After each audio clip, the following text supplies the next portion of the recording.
Assalamualaikum warahmatullahi wabarakatuh. Perkenalkan, nama saya Hasifah Putri Maharani dengan NPM 22411031 kelas manajemen 22A dari Universitas Teknokrat Indonesia. Di sini saya ingin mengerjakan tugas mata kuliah manajemen resiko, materi tentang memahami manajemen resiko likuiditas. Mari kita bahas. Definisi resiko likuiditas. Yang pertama ada ketidakmampuan. Risiko likuiditas adalah ketidakmampuan organisasi untuk memenuhi kewajiban pembayaran yang jatuh tempo, baik karena keterbatasan, arus kas, maupun aset yang tidak dapat dikonversi dengan cepat. Lalu ada kondisi pasar. Risiko likuiditas juga dapat timbul akibat perubahan kondisi pasar yang menyebabkan kesulitan dalam mengubah aset menjadi kas. Next ada exposure. Exposure, risiko likuiditas dapat berasal dari sisi aset, liabilitas, maupun aktivitas off-balance sheet.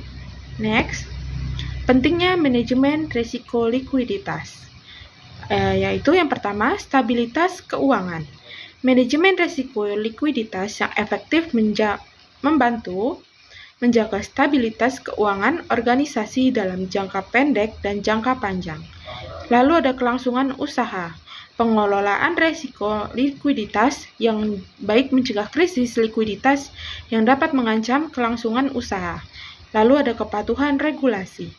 Organisasi wajib mematuhi peraturan dan kebijakan terkait risiko likuiditas yang ditetapkan oleh regulator. Next, prinsip-prinsip risiko likuiditas. Yang pertama ada budaya manajemen risiko. Seluruh ini organisasi harus memiliki budaya sadar akan risiko likuiditas dan komitmen untuk mengelolanya. Lalu nomor 2, pemantauan dan pelaporan.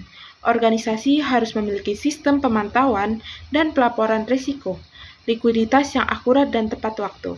Lalu ada strategi kebijakan. Strategi dan kebijakan manajemen risiko likuiditas yang jelas, komprehensif, dan terintegrasi. Lanjut. Pengukuran dan pemantauan risiko likuiditas.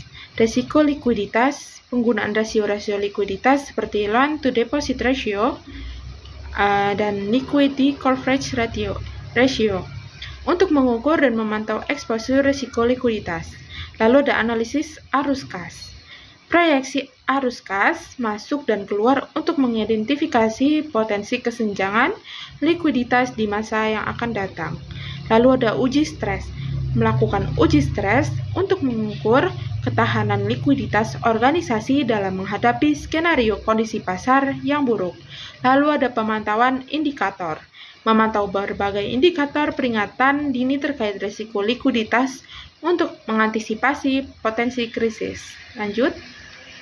Strategi mitigasi risiko likuiditas. Yang pertama, diversifikasi sumber pendanaan. Memastikan ketersediaan sumber pendanaan yang beragam, tidak hanya bergantung pada satu sumber. Nomor 2, pengelolaan aset dan liabilitas. Menyelaraskan jatuh tempo, struktur, dan komposisi aset dan liabilitas untuk meminimalkan kesenjangan likuiditas. Next, ada perencanaan kontingensi.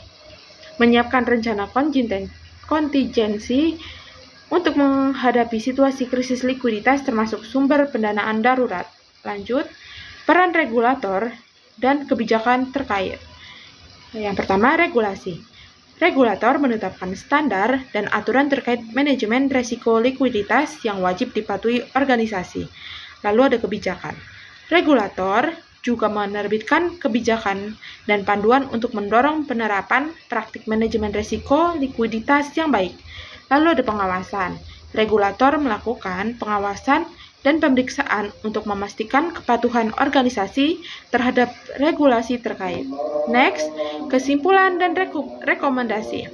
Manajemen risiko likuiditas merupakan disiplin yang penting untuk menjaga stabilitas keuangan dan kelangsungan usaha.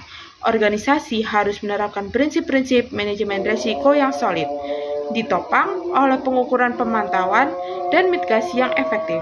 Selain itu, peran regulator dalam menetapkan regulasi dan kebijakan terkait juga sangat krusial untuk mendorong praktik manajemen risiko likuiditas yang sehat di seluruh industri.